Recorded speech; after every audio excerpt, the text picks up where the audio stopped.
Hello students, हम पढ़ रहे थे क्लास 11 केमिस्ट्री का first chapter that is some basic concepts of chemistry. और आज हम टॉपिक डिस्कस करेंगे that is atomic mass and molecular mass. तो सबसे पहले let us talk about atomic mass. As the name suggest, atomic mass means mass of an atom. Now what is an atom? Atom is the smallest particle that may or may not have a independent existence. बहुत छोटा particle होता है. Size of an atom is extremely small. You all know that. अब since इसका size बहुत छोटा है तो इसका हम मास जो है कैलकुलेट नहीं कर सकते आसानी से.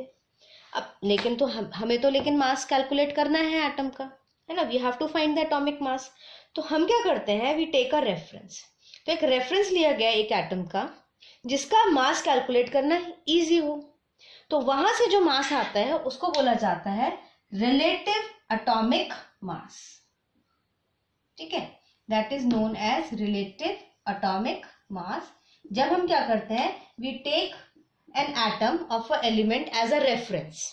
ओके, उसको एक रेफरेंस मान लिया, उसको एक स्टैंडर्ड मान लिया उसको. फिर उसके कंपैरिजन में हम बाकी के एटम्स के एलिमेंट्स जो होते हैं उनका हम मास कैलकुलेट करते हैं. तो सबसे पहले जो एटम हमने रेफरेंस के लिए लिया दैट वाज हाइड्रोजन. और हमने माना कि हाइड्रोजन का एटम हमने क्या ले लिया, 1 ले लिया. ठीक है, हाइड्रोजन एटम का मास हमने 1 ले लिया. इसको स्टैंडर्ड मान के हमने बाकी जितने भी एलिमेंट्स के जो एटम्स थे उनका मास निकाला, रिलेटिव मास निकाला.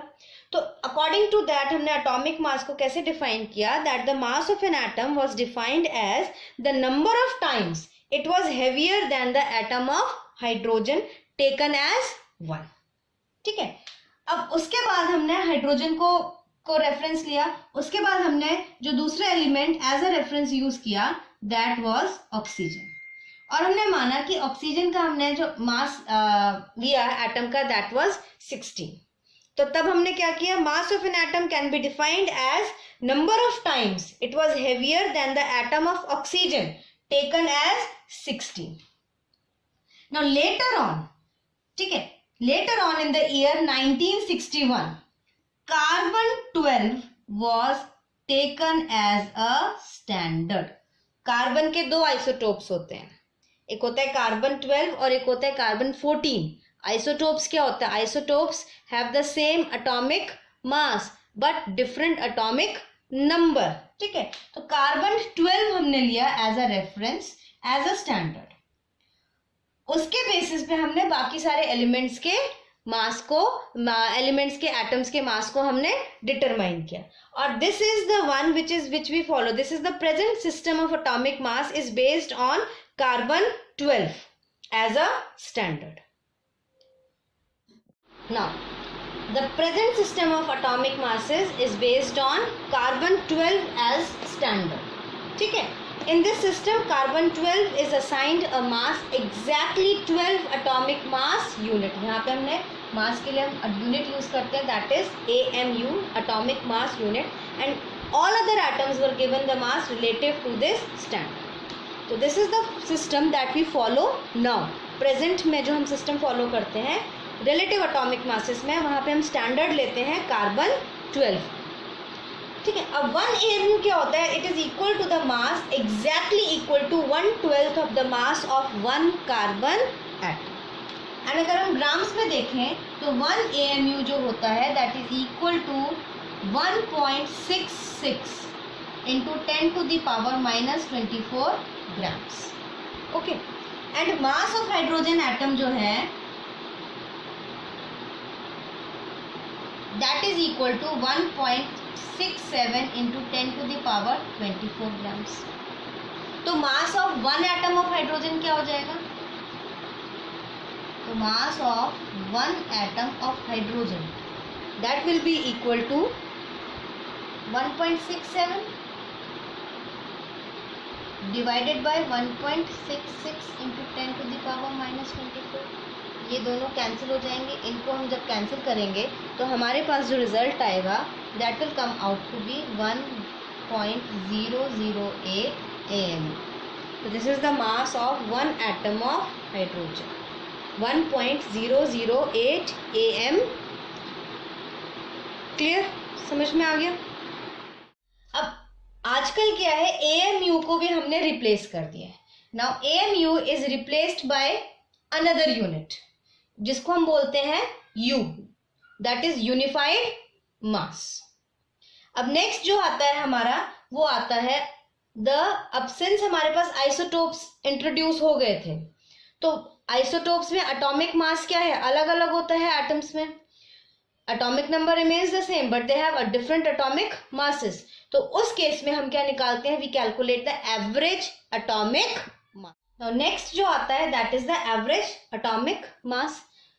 अब now this average atomic mass is calculated on the basis of percentage of each isotope present in the atmosphere. तो हम इसको एक एग्जाम्पल ले लेते हैं. It will become more clear to you to how to find the average atomic mass. Let us consider the isotopes of chlorine. अब chlorine के there are two isotopes. One is chlorine 35 and the other is chlorine 37. They are present in the ratio 3:1 in the average atomic mass of chlorine can be determined by this relation. अभी relation कैसे है देखिए. M is the ratio of the first isotope, A is the atomic mass of the first isotope, N is the ratio of the second isotope, B is the atomic mass of the second isotope divided by M plus N जो इनका ratio था दोनों isotopes का. अब करके देख लीजिए. Chlorine the mass is 35, ratio 3 plus mass 37, ratio is 1. दोनों को ऐड कर दो रेशियो को, दैट इज 4. जब हम इनको सॉल्व करते हैं it comes out to be 35.5. और आजकल जो हम एटॉमिक मास के लिए जो यूनिट लेते हैं that is unified mass denoted as u. AMU बताया था आपको, बट नाउ डेज AMU की जगह AMU has been replaced by unified mass which is denoted by u. Clear. अब नेक्स्ट आपका आता है, जैसे हमने यहाँ पे एवरेज एटॉमिक मास लिया है, नेक्स्ट आपका आता है ग्राम एटॉमिक मास. सेम यही चीज है बट द डिफरेंस इज यहाँ पे मासेस जो है atomic masses of the elements they are expressed in grams, तो then they are known as gram atomic mass. For example जैसे हमने ऑक्सीजन लिया, तो ऑक्सीजन को हम पहले हमने क्या दिया था, ऑक्सीजन का एटॉमिक मास 16 AMU. तो ग्राम एटॉमिक मास में क्या हो जाएगा, oxygen will be taken as 16 gram, hydrogen will be taken as 1.008 grams. Clear everyone? तो this is all about atomic masses. एक बार हम दोबारा समराइज कर लेते हैं. atomic masses क्या है?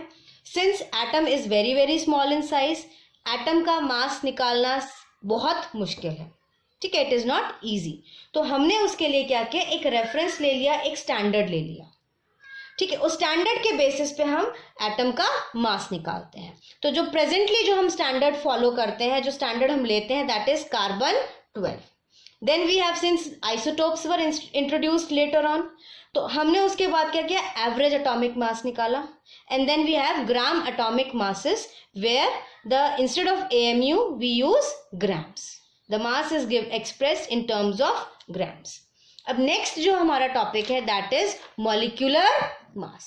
Now next is molecular mass. Molecular mass is the sum total of masses of all the atoms present in the molecule. मतलब हमने कोई मॉलिक्यूल लिया है, फॉर एग्जाम्पल हमने लिया CO2, हमने इसका मॉलिक्यूल ले लिया. अब इस मॉलिक्यूल में जो भी हमारे एटम्स हैं, एक कार्बन के एटम है, ऑक्सीजन के एटम्स है, इनका मास इसको टोटल कर देंगे, that will be the molecular mass.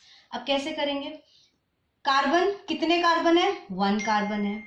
एक कार्बन का मास कितना होता है, 1 एटम का मास कितना होता है 12, ठीक है. ऑक्सीजन कितने हैं, 2 इंटू ऑक्सीजन का के एटम का मास क्या होता है 16, तो क्या हो जाएगा 12 plus comes out to be 44E. Clear. Let us take another example. हमने फॉर एग्जाम्पल लिया वाटर, तो वाटर में क्या हो जाएगा, देयर आर 2 हाइड्रोजन, तो 2 हाइड्रोजन के एटम का मास 1 plus oxygen 1. The atomic mass of oxygen is 16. 2 plus 16 18. Okay, let us take another example. Let us take sucrose. Sucrose is C12H22O11. अब देखिए, we have 12 atoms of carbon, 22 atoms of hydrogen, 11 atoms of oxygen. अब 12 into carbon का atomic mass 12. This you have to remember. और अब तक आप 11th class में आ गए होंगे, अपने 9th 10th में कुछ केमिस्ट्री पढ़ी हुई है, तो you should know the atomic masses of certain elements, जैसे कार्बन, हाइड्रोजन, ऑक्सीजन, नाइट्रोजन, जो कॉमन एलिमेंट्स हैं उनके एटॉमिक मासेस आपको याद होने चाहिए. प्लस हाइड्रोजन इज 22 है, हाइड्रोजन के एटम कितना होता है 1. प्लस कितने हैं ऑक्सीजन 11, कितना होता है इसका 60. जब हम इसको टोटल करेंगे it comes out to be 342. Unit जरूर ये लगाना है, बिना यूनिट के the answer will be incomplete. Okay, अब नेक्स्ट जो आता है that is the formula mass. अब formula mass is used for ionic compounds. जो आयनिक कंपाउंड्स होते हैं, ठीक है, उनमें हम यूजुअली ये वर्ड यूज करते हैं, it is same as molecular mass. ठीक है, वहां पे बस आयोनिक कंपाउंड्स अगर आ गए तो वहां पे हम instead of molecular mass we use the word formula mass. एक एग्जांपल ले लेते हैं. फॉर एग्जांपल हमने ले लिया NaCl. ठीक है, it is a ionic compound. तो यहाँ पर मॉलिक्यूलर मास ही निकालना है, बट इंस्टेड ऑफ मॉलिक्यूलर मास हम कौन सा वर्ड यूज करेंगे, फॉर्मूला मास. तो यहाँ पे क्या हो जाएगा 1 सोडियम एटम. सोडियम एटम का एटॉमिक मास 23 प्लस 1 ही क्लोरीन है. क्लोरीन का एटॉमिक मास होता है 35.5. तो it will be 23 plus 35.5, that is 58.5. So this is the formula mass of sodium chloride. Okay, so let us summarize what we have done in molecular masses. Molecular mass is simply the sum total of masses of all the atoms present in the molecule. इसमें आपको ये देखना है कि molecule के अंदर कौन कौन से एटम्स हैं, कितने एटम्स हैं, और उन एटम्स का एटॉमिक मास कितना है, और उनको आपने सम टोटल कर देना है. Formula mass is same as molecular mass.